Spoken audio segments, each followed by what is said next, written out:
Amém. Pastor Marcos, vem aqui orar por mim, por favor. Amém. Vamos levantar nossas mãos. Pai, muito obrigado por estar aqui na Tua casa, por essa rica oportunidade que é ouvir a Tua palavra. Usa o Teu servo, como Paulo pediu, que ao abrir da boca deles, Paulo pediu que fosse dada a palavra com confiança para fazer notório o mistério do Evangelho, pelo qual ele era embaixador em cadeias, e o teu servo é um embaixador teu nesse momento, em meio de cadeias e prisões no mundo espiritual. Use-o tremendamente. Não deixe que nenhum ouvido, nenhum olho se distraia por qualquer distração maligna, seja repreendida deste lugar em nome de Jesus. Muito obrigado, Jesus. Amém. Obrigado. Amém. Fale comigo só essa palavra, inconformados. Quantos estão inconformados? Se você não estiver, hoje eu peço a Deus que que Deus ponha um pulgão aí atrás da sua orelha, né? Que eu e você, nós mudemos a nossa atitude, né? Abra sua Bíblia em Neemias capítulo 1. Eu vou ler o capítulo inteiro, é um capítulo curto de 10 versículos.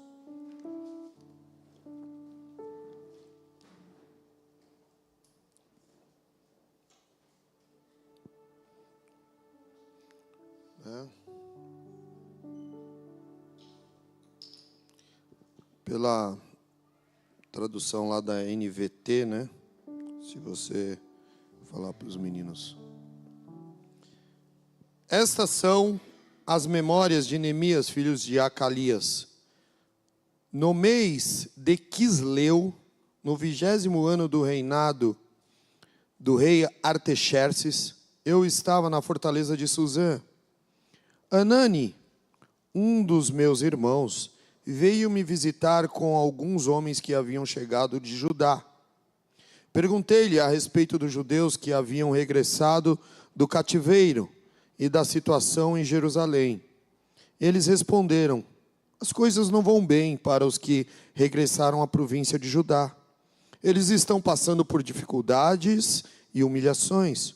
O muro de Jerusalém foi derrubado e suas portas foram destruídas. Quando ouvi isso, sentei-me e chorei.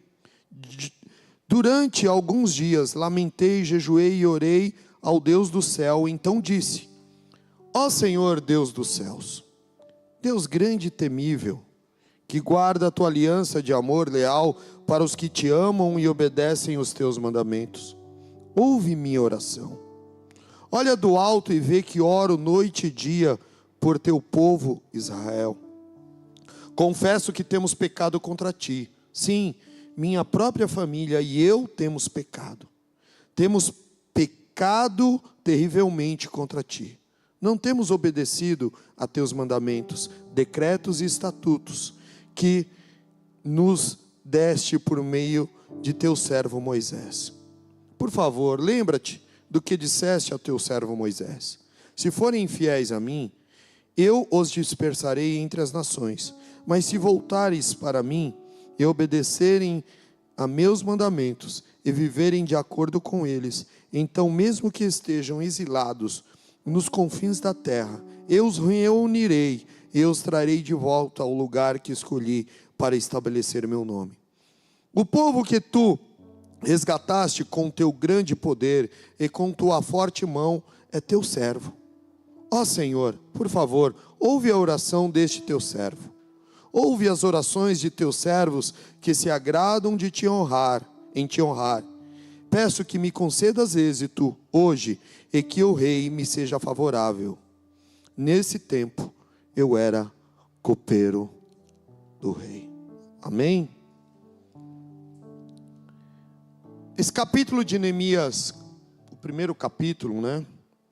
nós vemos um homem que tem uma realidade pessoal, e a sua realidade era boa, era ou não era? Ser um copeiro do rei, hoje, se nós traçarmos um paralelo, seria um cargo de alto escalão, alto secretário de um governo, né?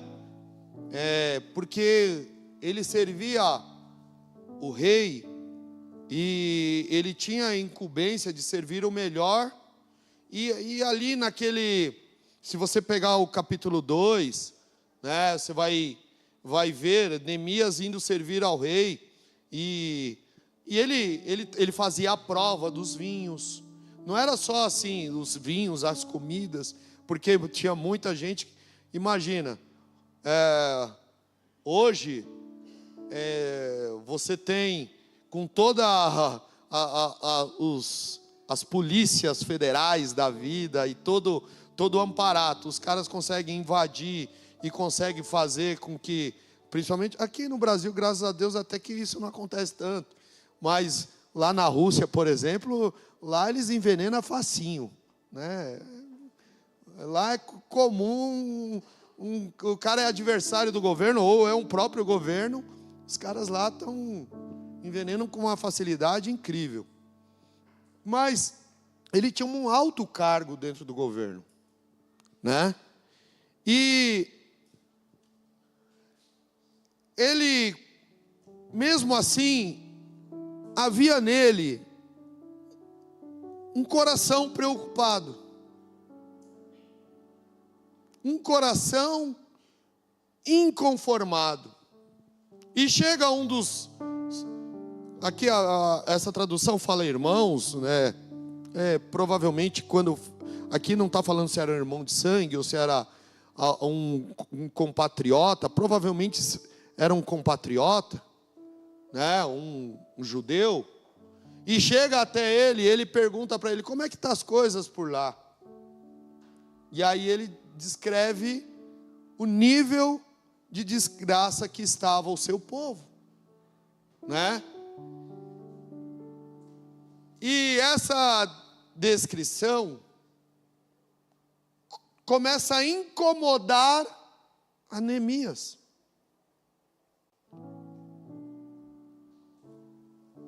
Talvez muitos de nós estamos aqui sentados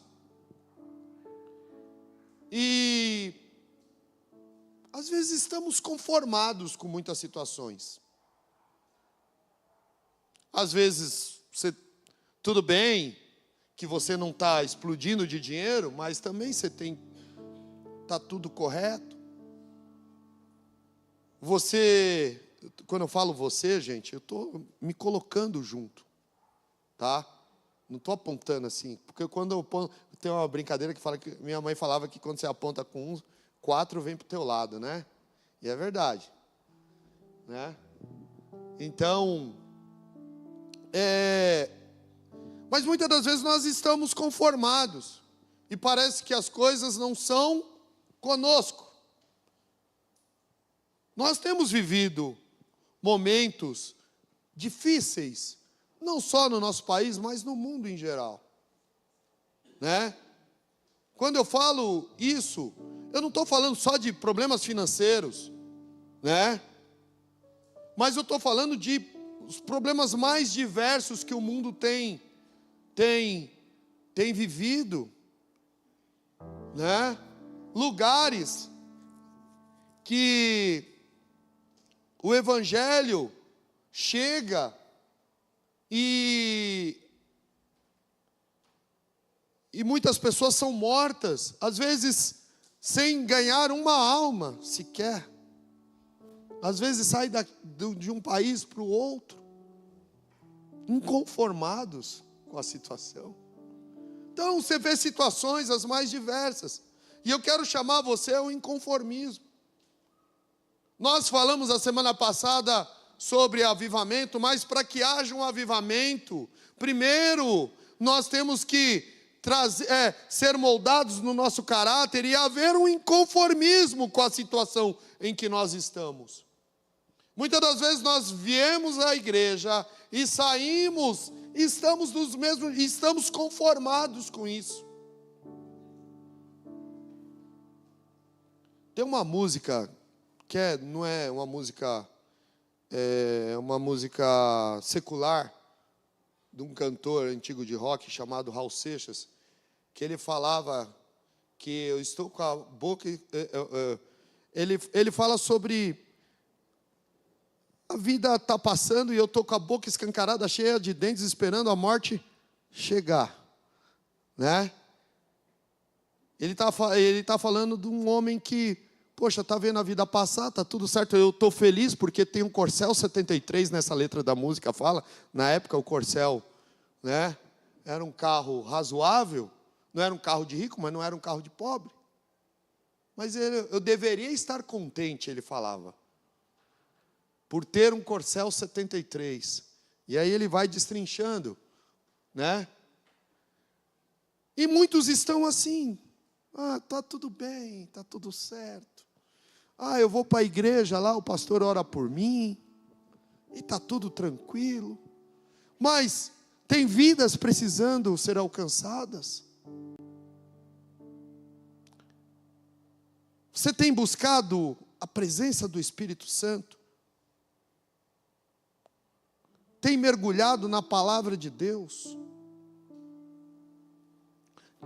Tem buscado viver uma vida diante de Deus, uma vida para que outras pessoas sejam impactadas pela sua vida, não simplesmente eu e você, estamos dentro da igreja, está tudo bonitinho, tudo certo, mas não somos influenciadores. E agora eu não estou falando dos influencers, que hoje ser influenciador virou algo banal.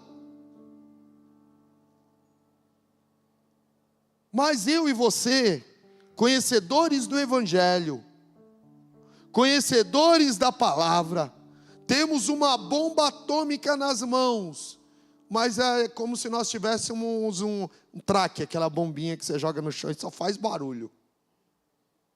A gente usa como se fosse isso, né? Eu tinha uma época que eu fazia muito rolo de celular e aí o pessoal, eu tinha um grupo de celular que o cara falava assim, os caras começaram a discutir sobre o que um celular fazia, o que o outro fazia, aí um cara mandou uma mensagem assim, para que tanta coisa, você só usa o WhatsApp? Mas muitos de nós estamos assim. Deus nos deu uma capacidade grande, nos deu o seu Espírito, nos deu a sua palavra, né? Jesus derramou o seu sangue, e nós estamos usando tudo isso, mas de maneira pequena, estamos conformados, né? E Deus, Ele quer mais. Olha para o seu irmão, Deus quer mais de nós. E aí vemos um homem, Neemias, que escolheu não se conformar com a ruína do seu povo. É uma escolha. Ele podia muito bem ficar lá no palácio, servir o rei. Provavelmente tinha um bom quarto, uma boa cama, a Bíblia não relata, mas provavelmente, não sei se ele era eunuco ou não. Se ele não era eunuco, tinha mulher, filhos. Se era eunuco, aí, coitado. Aí sim, ele... porque não tem coisa melhor do que ser casado, né, gente? Né, amor? Amém?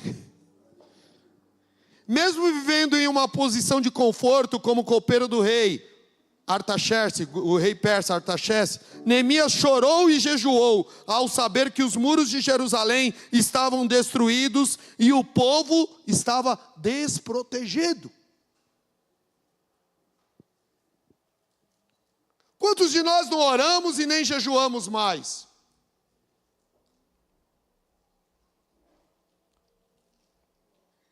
Deus está, a partir da passado A semana que vem,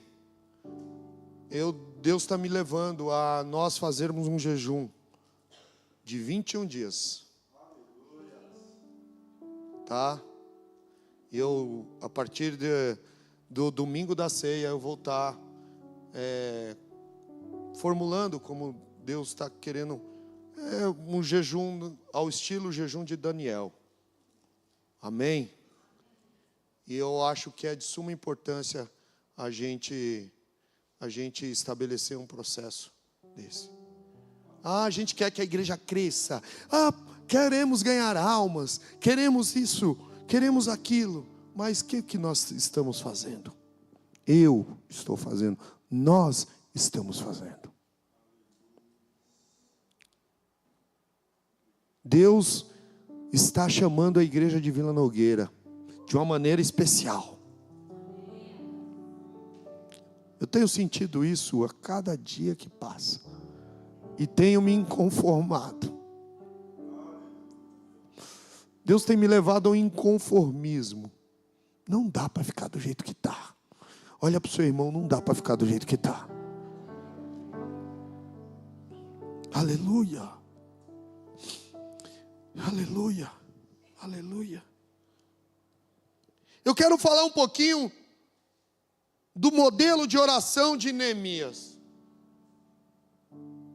O modelo de oração. No capítulo 4, no versículo 5 mesmo. Ele ora assim. A Bíblia fala no 4 que ele falou: quando ouvi isso, sentei-me e chorei durante alguns dias. Lamentei, jejuei e orei ao Deus dos céus. E a oração dele: ó Senhor, Deus dos céus, Deus grande e temível, que guarda a tua aliança de amor, leal para com os que te amam e obedecem os teus mandamentos. Primeiro ele faz uma oração de dependência.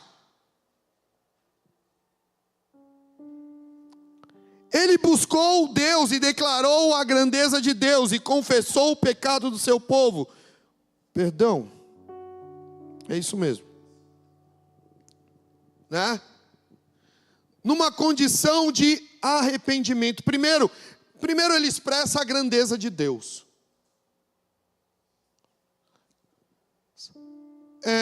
Billy Graham ele fala uma frase que quanto mais nós nos aproximamos de Deus, mais nós percebemos o quanto somos pecadores. Quanto mais eu me aproximo de Deus, quanto mais eu me aproximo, mais eu vejo que eu necessito dele. Porque ele é grande demais e eu sou muito pequeno. E ele começa exaltando a grandeza de Deus. A dependência de um Deus grande e poderoso. Ele fala assim, olha: ó Senhor, Deus dos céus, Deus grande e temível. Aleluia. Deus grande e temível. Deus grande e temível. Temor do Senhor é o princípio da sabedoria. Se nós entrarmos na presença de Deus sem o temor necessário, muitos de nós não tememos, não estamos mais temendo a Deus. Não tememos a Deus. Quando entramos na presença dEle, entramos de qualquer jeito.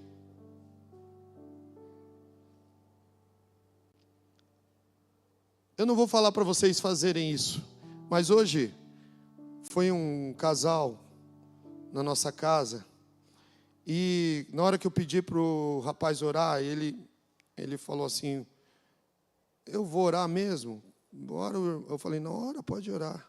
Ele trouxe uma oração de 12 minutos, na hora do almoço. Mas sabe o que eu vi naquela oração?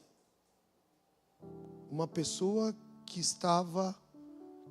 tomou aquela oração como um princípio de busca, e ele orou por toda a nossa família, ali naquela... Mas assim, enquanto ele orava, apesar de estar com fome, ali a mesa está posta ali, mas eu percebi o temor de Deus na vida dele.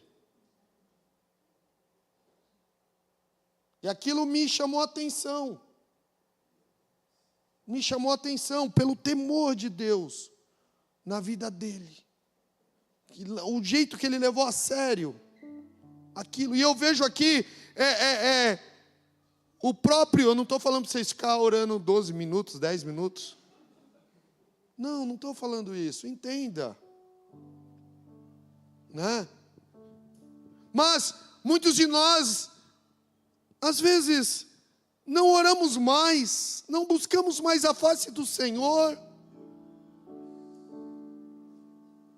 E quando nós nos colocamos diante de Deus, às vezes é sem temor, é só para pedir, às vezes, mas não declaramos a grandeza de Deus, o senhorio de Deus, que Ele está nas mãos dEle, que Ele é grande, que Ele é fiel, que Ele é poderoso, que Ele é maravilhoso, que Ele é tudo isso.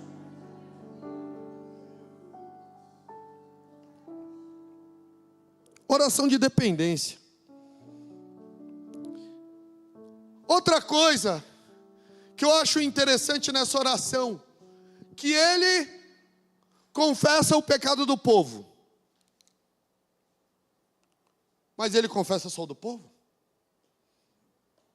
Aquilo que eu brinquei com vocês, com o dedão para frente e os dedos que apontam para você mesmo. Ele fala assim, olha, eu acho interessante. Ele fala assim, que guardas a tua aliança no amor, que os teus mandamentos, olha do alto, vê que oro noite e dia. Primeiro ele expressa, Senhor, eu estou buscando a tua face noite e dia, não é de qualquer jeito que eu estou, não, Senhor. Senhor, não é que eu sou alguma coisa, ele até expressa, não é que eu seja alguma coisa, mas eu estou orando noite e dia, estou buscando a tua face, Senhor, não dá mais. Deus quer que nós falemos esta noite, não dá mais. Não dá mais, chega, ponto.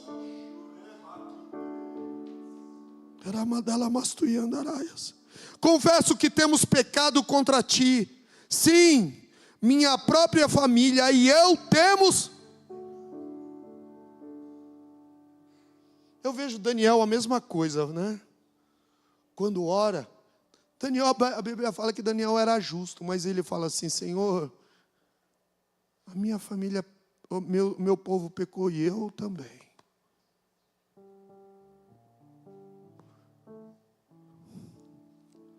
Sabe? Assumir para si que é pecador, que precisa se arrepender, é a base. Sabe? Não é terceirizar a culpa. Eu falo isso sempre, mas é um conceito meu. Deus teria talvez dado outra punição para Adão e Eva se eles tivessem reconhecido o pecado. É minha opinião. Não sei se isso, tá? Não vão ter isso como uma base teológica, mas é a minha opinião. Eu tenho o direito de expressar minha opinião nesse sentido. Você abrace se você quiser. Amém? Mas eu quero dizer para vocês que Deus teria, se eles não terceirizassem o pecado, né? Já tinha terceirização já no Éden. Entendeu? Né? Hoje você liga, você entra aí tem quando principalmente nas chuvas, né?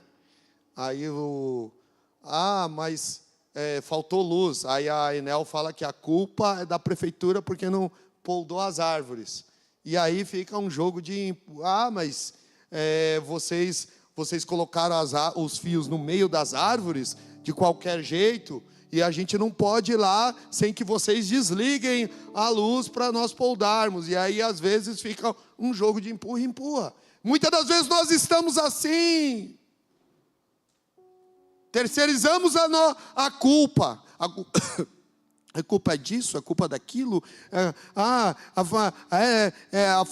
família é a culpada, a igreja é a culpada, meu filho é culpado, isso é culpado. Pare, bate no peito e fala: eu preciso mudar. Deus está falando conosco, nós precisamos mudar.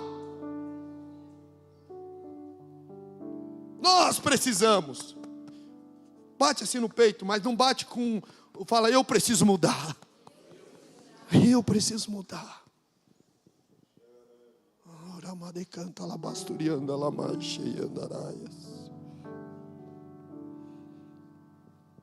Aleluia. Aleluia. Mas não basta apenas isso. Não terceirize também a solução do problema. Porque muitas das vezes tudo bem, você fala: eu pequei, o meu povo pecou, mas Senhor, usa alguém para fazer alguma coisa, né? Senhor, usa o pastor, usa não sei quem. Tudo bem, ore por mim, continue orando por mim, falando para Deus me usar. Mas não simplesmente jogue para o pastor, jogue para o pastor Marcos, né? Estou tentando terceirizar um pouquinho.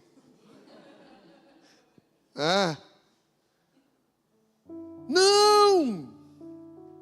Fale: Senhor, o que eu posso fazer para ser a solução? O que eu posso fazer, Senhor, para ser a solução?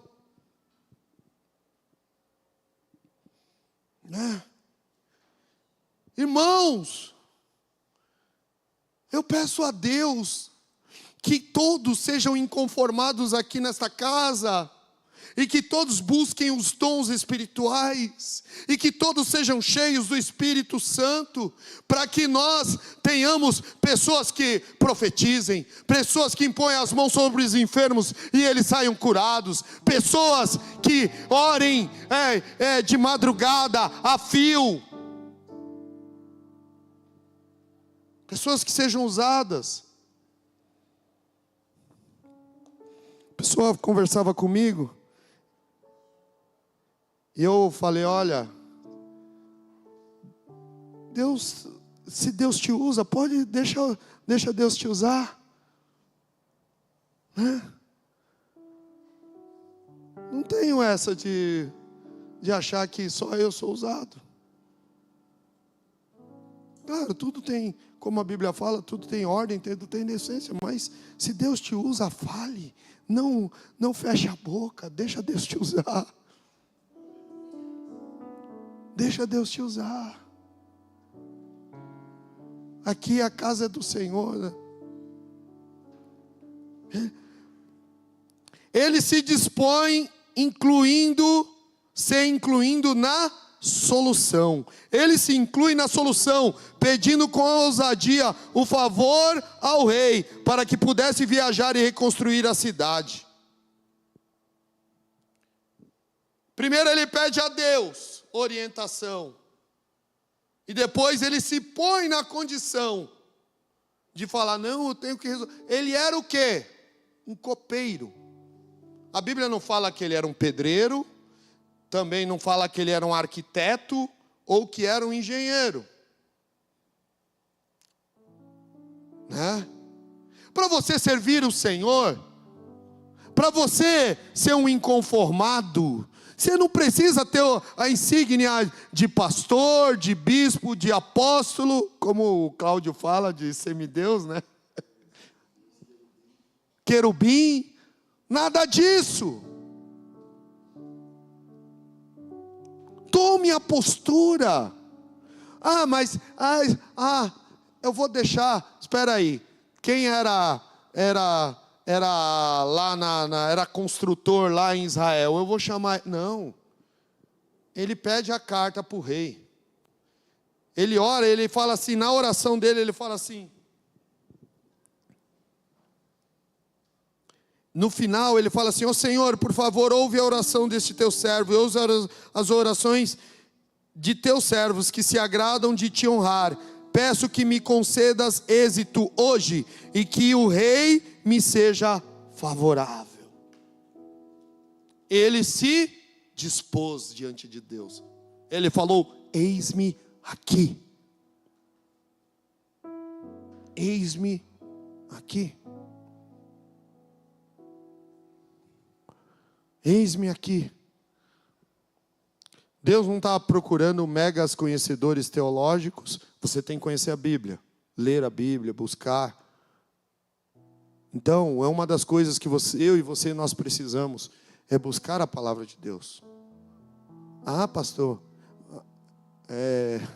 tinha uma pessoa que toda vez que eu falava para ela ler, ela falava assim: eu não leio porque a letra é muito pequena. Aí, tudo bem, leia do celular, pode ler. Não, mas eu não consigo, eu estou sem meu óculos. Eu não consigo ler a Bíblia. E aí sempre arrumava uma desculpa.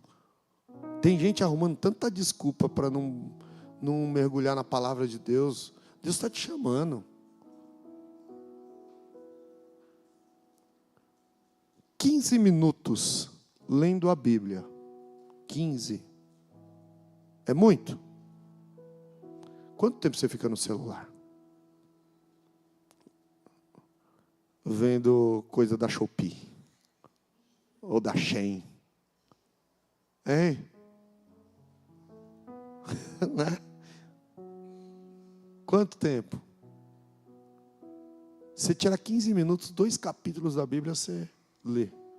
E se você ler um capítulo em 15 minutos e meditar, medita nesse um capítulo. Não estou falando para você ler 10 capítulos, que às vezes você vai ler só para picar cartão. Não é isso não. Mas lê, medita, mergulha nele, estuda. Hoje está fácil demais, gente. Você vai na... O que significa isso? No assistente virtual da vida, o Gemini, ou como é que é o outro lá, o site GPT. Ele às vezes dá umas soluções muito boas. Não tem como você estudar a Bíblia hoje e dizer: não dá para entender a Bíblia. Mas eu não estou falando só disso, mas medita, ora, busca a Deus. Deus, o que isso quer dizer para a minha vida? E você percebe aqui que ele conhecia as promessas do Senhor. Ele conhecia os mandamentos, tanto as promessas para o bem, como se tivesse feito o mal. É isso que Deus está exigindo de nós, que nós conheçamos as suas palavras, para que quando nós orarmos a Ele, nós termos argumentos sobre a sua palavra. Orar a palavra. Orar a palavra. Orar a palavra. E ele fala assim, ó. No versículo 8, por favor. Não. Temos no 7, ele fala: temos pecado terrivelmente contra ti, não temos obedecido a teus mandamentos, decretos e estatutos, que nos deste por meio de teu servo Moisés. Ele sabia. Por favor, lembra-te do que disseste a teu servo Moisés: se forem infiéis a mim, eu os dispersarei entre as nações. Mas se voltarem para mim e obedecerem os meus mandamentos, e viverem de acordo com eles, então mesmo que estejam exilados nos confins da terra, eu os reunirei e os trarei de volta ao lugar que escolhi para estabelecer meu nome. Então ele coloca as duas facetas. Ele conhecia a palavra, ele conhecia os estatutos.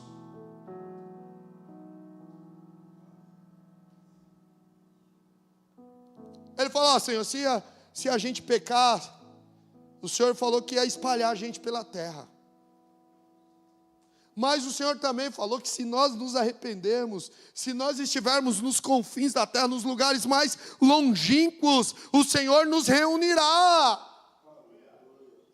O Senhor, nós tocamos o Senhor, que quando com fé nós declaramos a palavra de Deus.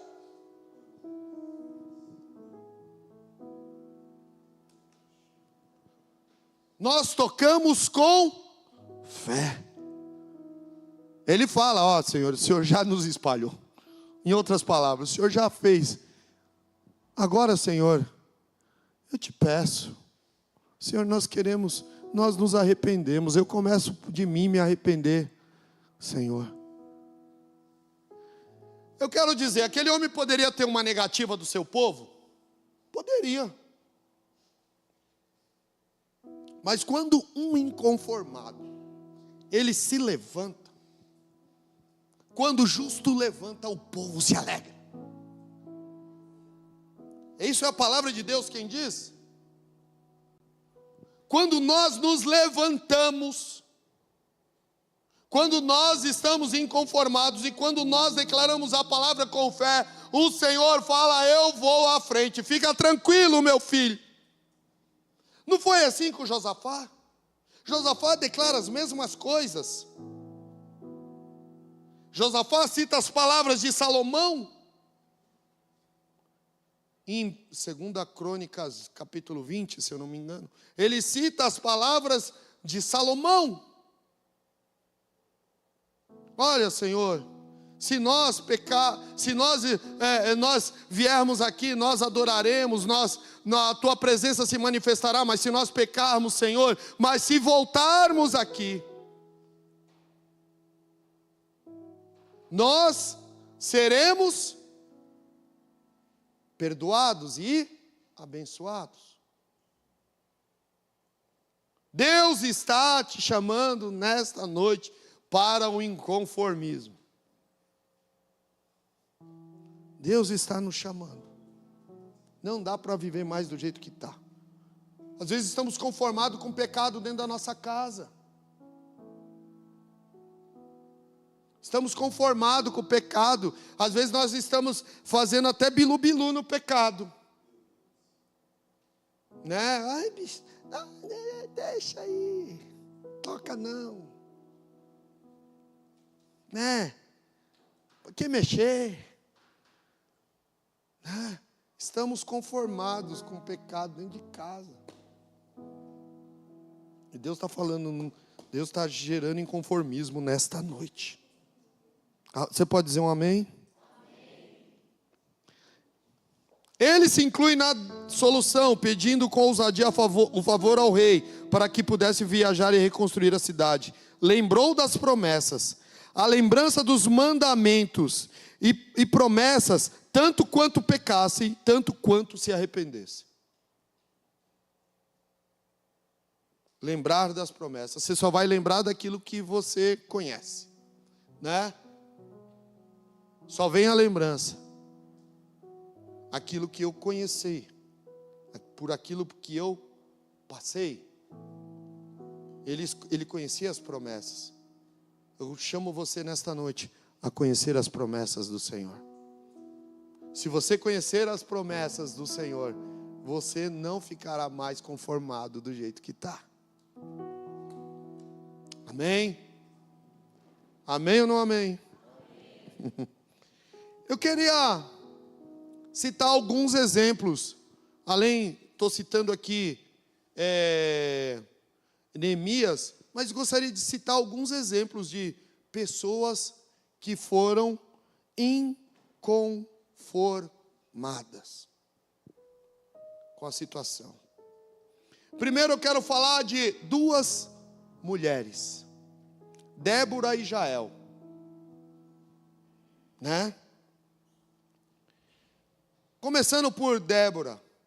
Débora, se você pegar no capítulo 4 de Juízes, se puder deixar ele aberto, a gente não vai ler, se precisar ler, a gente lê alguma coisa, né? Foi uma mulher, ela era profetisa e juíza, naquele tempo. Mas imagina, hoje já não é tão fácil, mas imagina naquela época, sei lá, 4.000 anos atrás, 3.000 anos, 3.500, por aí, uns 1.000 anos por aí, né? Era fácil? Não. Mas ela não se conformou com as investidas de Císera, né? De Císera, chefe do exército, de Azor, né?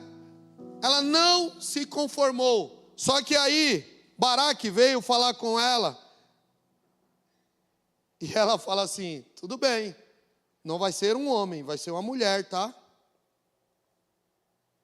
Que vai ganhar essa guerra aí. A Glória, não, tu tem certeza? Eu quero ir, estou afim. Ela estava afinzona.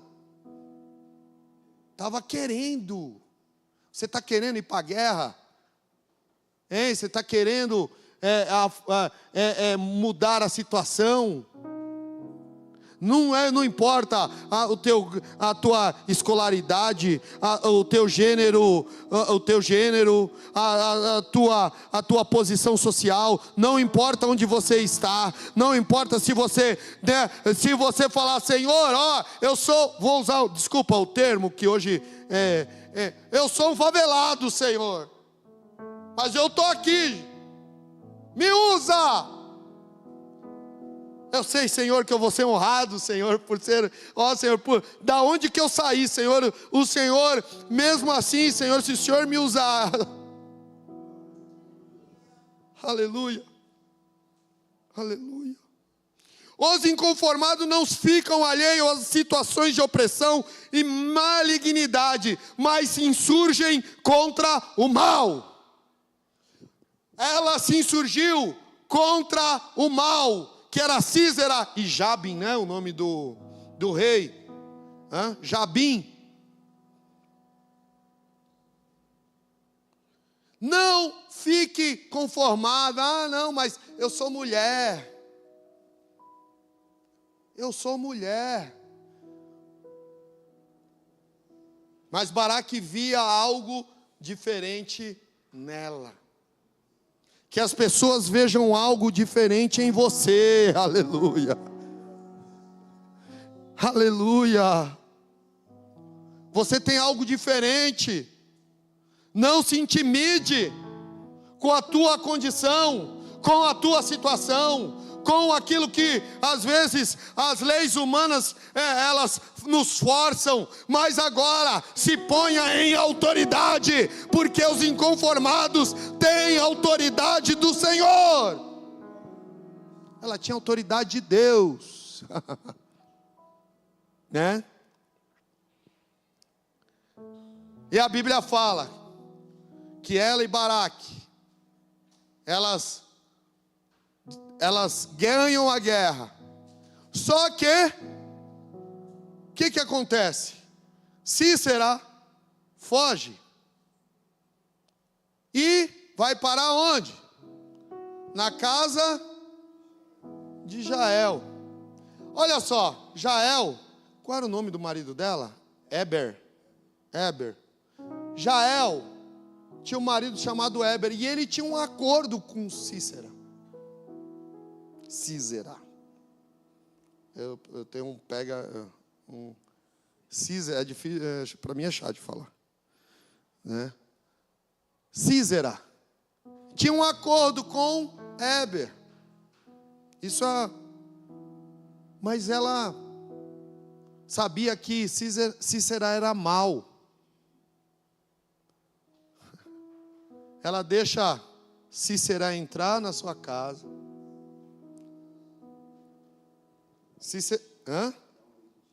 Dá um leitinho, leitinho do mal, né?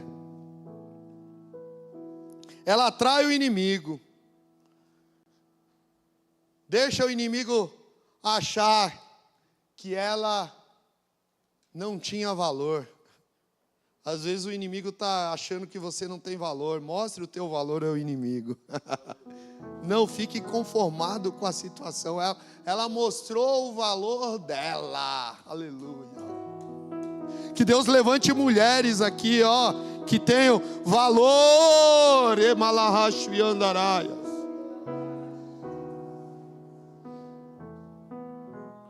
mulher valorosa, quem achará? O seu valor excede aos rubis, é acima.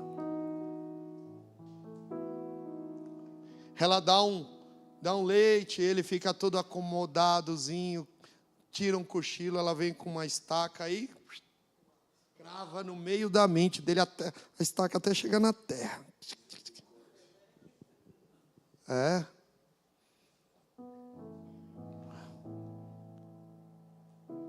Duas mulheres valorosas que não estavam conformadas com o mal que estava acontecendo com o seu povo. Você está conformado com o mal que está acontecendo?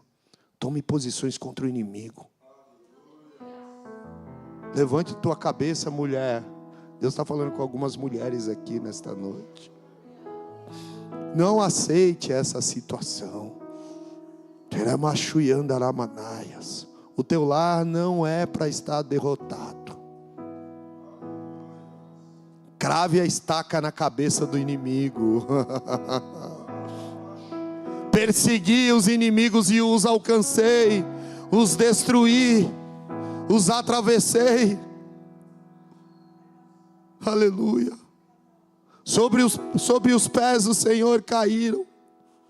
Não se levantarão mais, não se levantarão mais. Declare sobre as tuas situações, sobre o teu lar. Você fala assim: eu não vou falar mais de Jesus. Continue falando. Oh, teramasto e andalamanaias. Aleluia. Não podemos acolher a malignidade, ela tem que ser extirpada. A malignidade quis entrar na tua casa, ela vai ter que sair morta.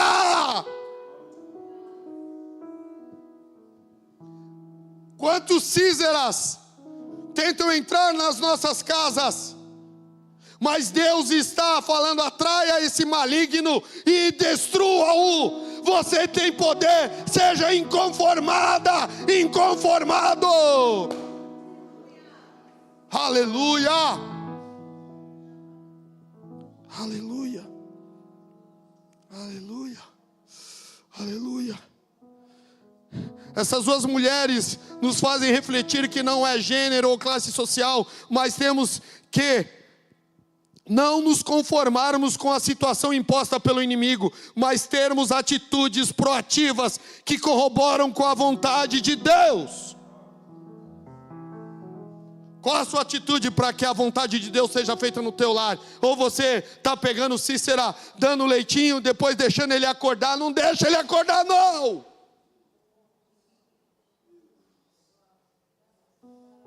Tem Cíceras que entrou no lar de pessoas aqui, e que precisa uma estaca ser enfiada na cabeça dele, para que ele não volte mais, ele não tenha mais valor sobre a tua família, sobre o teu lar, sobre a tua vida. Seja uma inconformada, um inconformado.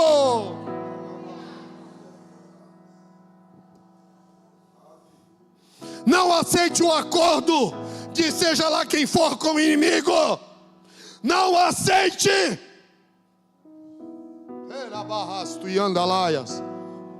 Não aceite. Não corrobore com o acordo que Heber faz. Não, esse acordo não é para minha casa, não é para minha vida, isso não é para mim. Veramalaias, tu andaraias.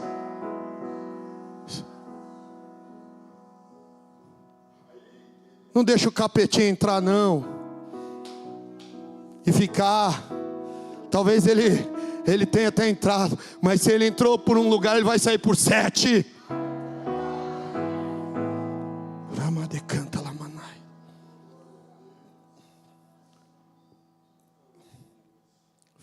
Números capítulo 25. Finéias. Lembro do meu pai. Finéias era filho de Arão, né?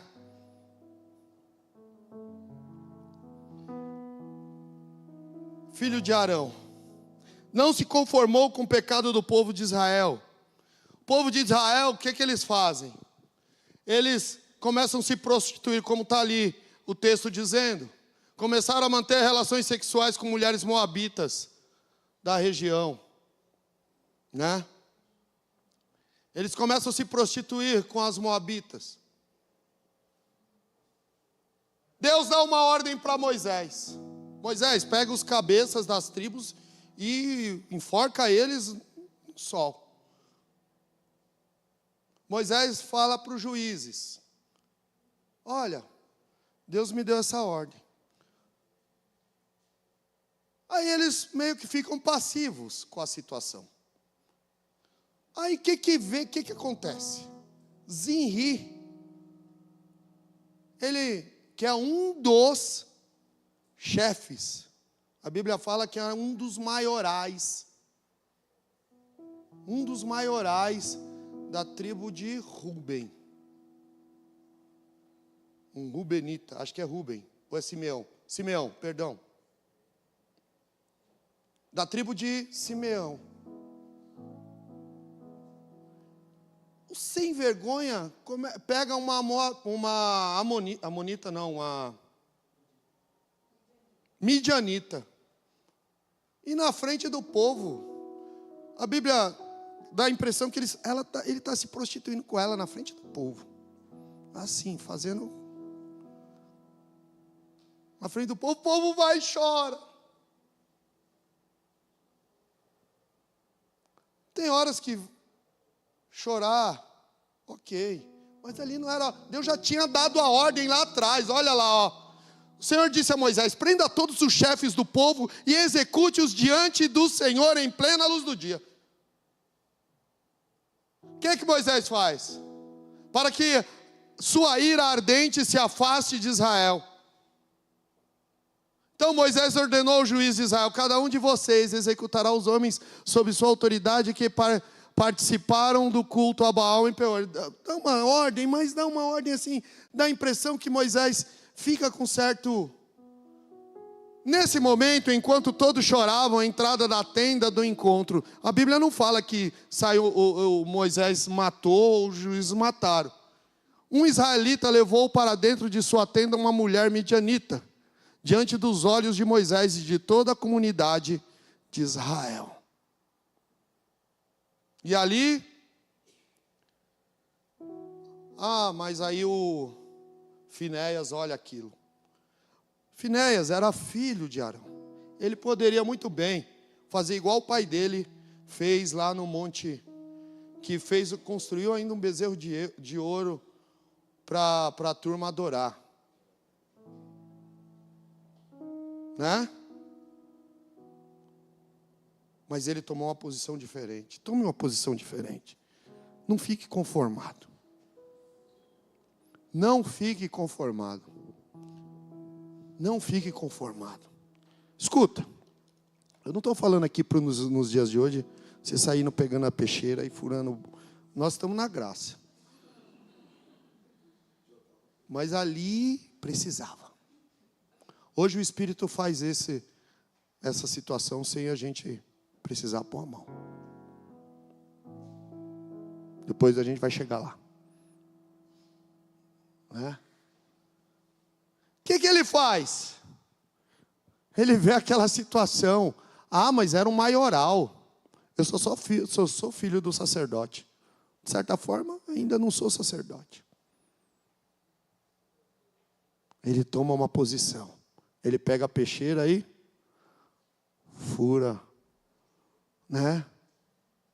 E mata. Você sabe que uma praga tinha se posto em Israel e 22 mil homens tinham morrido. Naquele instante, com aquela posição,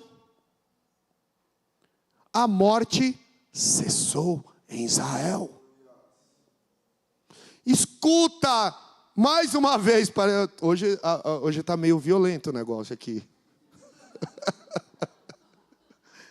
Mas eu quero dizer para vocês que se nós não agirmos com vigor sobre determinadas situações que precisam ser mudadas, tanto na nossa igreja, quanto na nossa casa, quanto no nosso trabalho, se nós não agirmos com vigor e dentro da palavra de Deus, a praga não vai cessar. Não fique passando a mão na cabeça de pecado. Deus está mandando. Eu não ia falar nada disso essa noite, mas Deus sabe o que pode estar acontecendo nos lares aí. Escuta.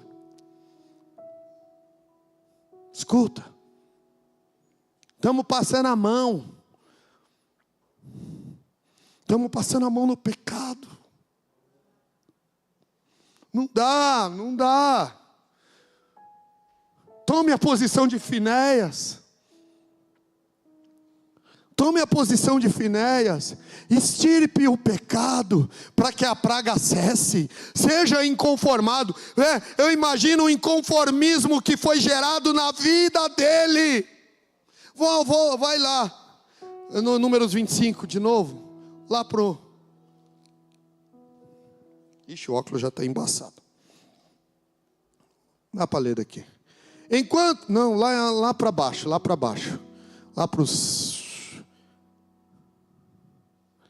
Isso, o próximo. Quando Finéias, filho de Eleazar, ele era neto do sacerdote Arão, viu isso, levantou-se e saiu do meio do povo, pegou uma lança, correu atrás do homem até o interior da sua tenda e atravessou o corpo do homem e da mulher na altura do estômago, com um só golpe. Quero dizer que ele não hesitou. Ele falou, assim, é para não sobreviver mais esse camarada. Ele está trazendo pecado para dentro do arraial de Israel. O meu povo é santo, foi escolhido, você foi escolhido. Eu e você fomos escolhidos para ficar aceitando bobageira, satanismo dentro da sua casa.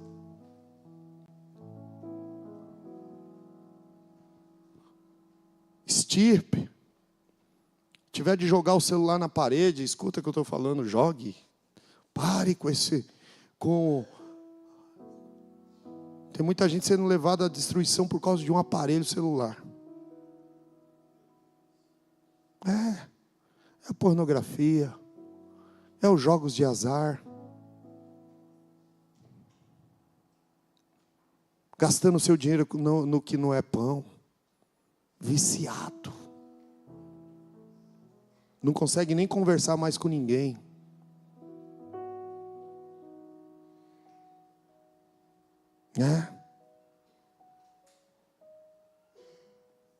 Amém.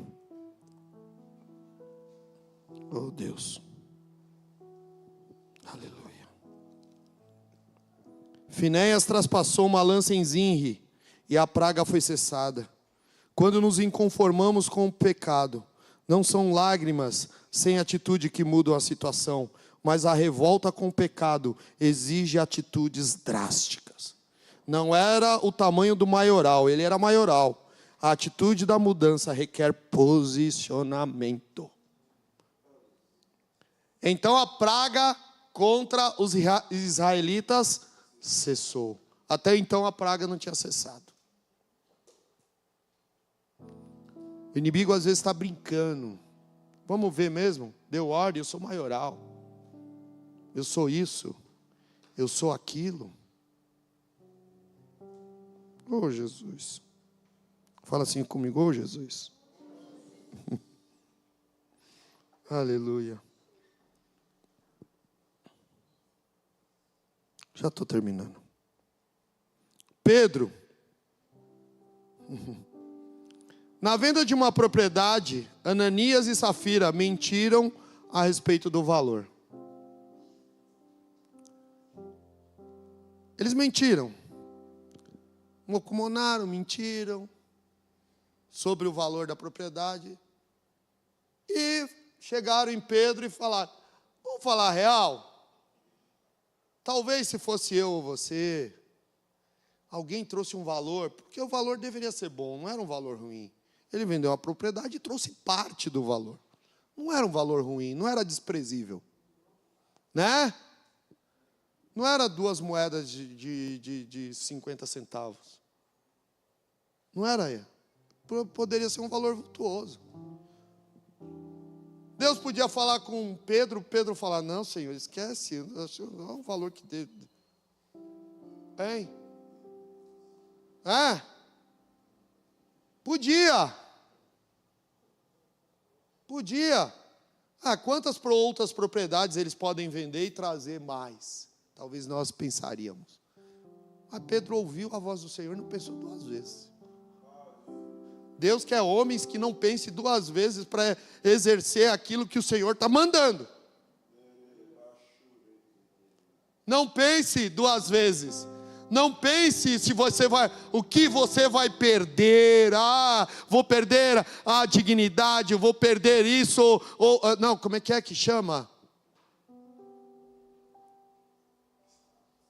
O status ou a condição financeira, né? Esse mesmo casal poderia gerar muito mais lucro. Quero dizer para você que Deus, Ele vai te abençoar se você for um dizimista fiel. Mas, falo para você diante de Deus, não traga aqui tentando enganar. Faça o que é correto. Porque Deus está nos levando a um tempo em que, quando nós mentirmos, Deus não vai ter por inocente. Estamos vivendo os fins dos tempos. Ou você é ou você não é. Chega. Ou eu sou ou eu não sou.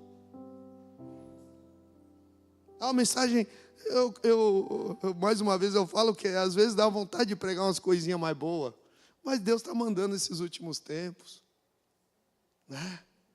Que Ele quer mudar a sua igreja, Ele quer transformar, Ele quer trazer um novo tempo, casais que casem na bênção, né? Jovens que cresçam cheios do Espírito Santo, que não precisa, que não se envolvam tanto com, principalmente, mergulhando nas redes sociais, mas mergulhem na palavra de Deus, na oração, na busca do Senhor. Eu não estou falando que você não vai olhar a rede social, não vai olhar isso, não estou falando disso, hoje é necessário, mas eu estou falando que há algo melhor e maior. Deus está nos chamando para que nós sejamos crentes de verdade, sejamos inconformados com este mundo. Mais alguns minutinhos. Pedro poderia ter deixado passar batido, porém sentenciou aquele casal para que a unidade da igreja não fosse comprometida. Se acontece aquilo, a unidade da igreja começa a ser comprometida. Porque provavelmente Ananias e Safira ia falar, nós entregamos lá, ia falar para outros assim, você é besta, você vai entregar tudo? Você vai entregar tudo? Entrega uma parte e diz para Pedro lá, diz para Pedro, diz para João, diz para Tiago, a gente entregou. Deus está falando nesta noite, paremos de mentir, porque os inconformados vão se levantar. Deus vai levantar inconformados aqui, como Pedro, e Ele vai falar, vem aqui Ananias, por quanto você vendeu? Por X, porque mentiste ao Espírito Santo e a mim, aqueles jovens vão te carregar. Os jovens carregaram. 3 horas depois, né? Veio Safira. Foi por tanto, estava tudo certo. Olha que casal unido, né? Mentiu junto, morreu junto. Né? Mentiu junto, morreu junto. O que aconteceu com aquele casal? Hein? Por isso que eu falei. Não vai ter mais os Finéias que vão enfiar a espada no bucho.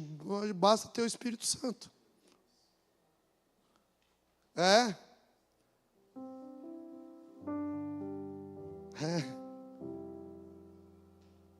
O Espírito Santo nos basta. Inconformados. Será que Deus está gerando inconformados aqui nesta noite? Você pode levantar sua mão, levantar alto mesmo. Não é aquela mão de jacaré, né? Alligator. Né? Levante a mãozona aí. Eu sou um inconformado. Declarei, eu sou inconformado com o mal, com o pecado, com o mundo. Com a minha situação, com a situação do meu lar, com a situação do meu filho. Eu sou inconformado, eu sou inconformado. Eu quero ver pessoas salvas, libertas.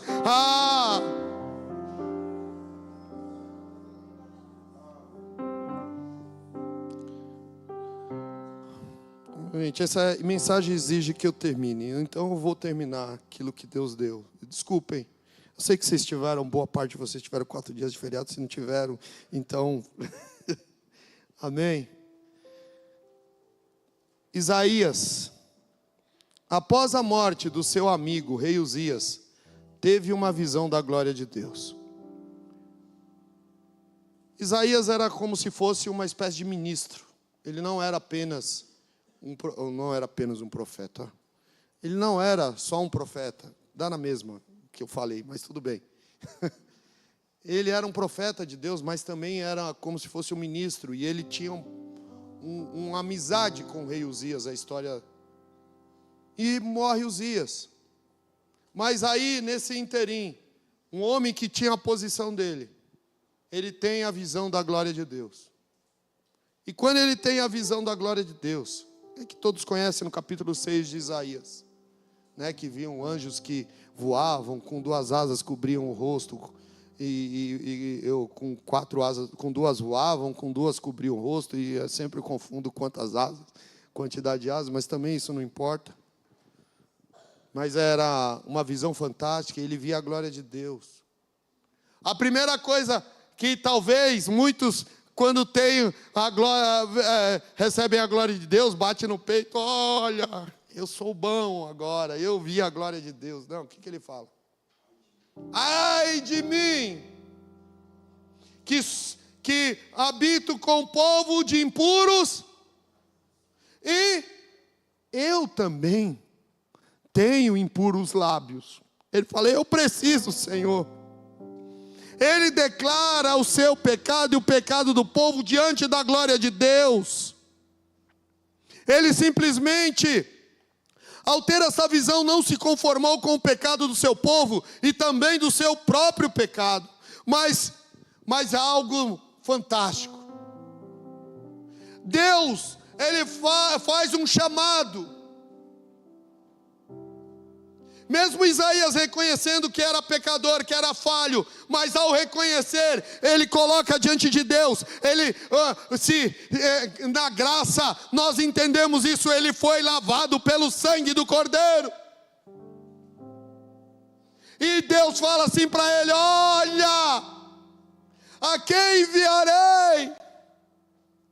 Ele fala, Senhor, eu sou inconformado, eis-me aqui, envia-me a mim, envia-me a mim. O Senhor está buscando pessoas que falem assim, eis-me aqui, envia-me a mim. Oh Senhor, eu sou falho, sou pequeno, oh Senhor, diante da tua glória, diante da tua graça, eu não mereço, mas Senhor, eu falo para o Senhor agora, eis-me aqui. Aleluia, aleluia. Ao ter a visão, mas quando Deus fez o chamado, Ele se colocou à disposição do Senhor para ser enviado. Quando temos um encontro com a glória de Deus, não podemos nos conformar com a situação em que estamos vivendo. E depois de nos arrependermos, temos que nos colocar à disposição do Senhor para exercermos aquilo que Ele tem para as nossas vidas.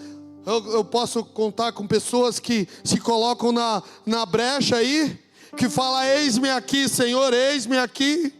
Ah, Senhor, deixe, faço como Jesus agora. Deixe que os mortos enterrem seus mortos. Muitas das vezes nós estamos colocando as coisas à frente de Deus. E muitas situações nós falamos: olha, mas eu tenho isso, mas eu tenho meu trabalho, mas eu tenho aquilo, mas eu tenho minha posição, mas eu tenho minha situação para resolver, mas eu tenho isso, tenho aquilo, tenho meu cansaço. Deus está falando para você nessa noite: coloque-se à disposição, eu vou cuidar de você, fique tranquilo.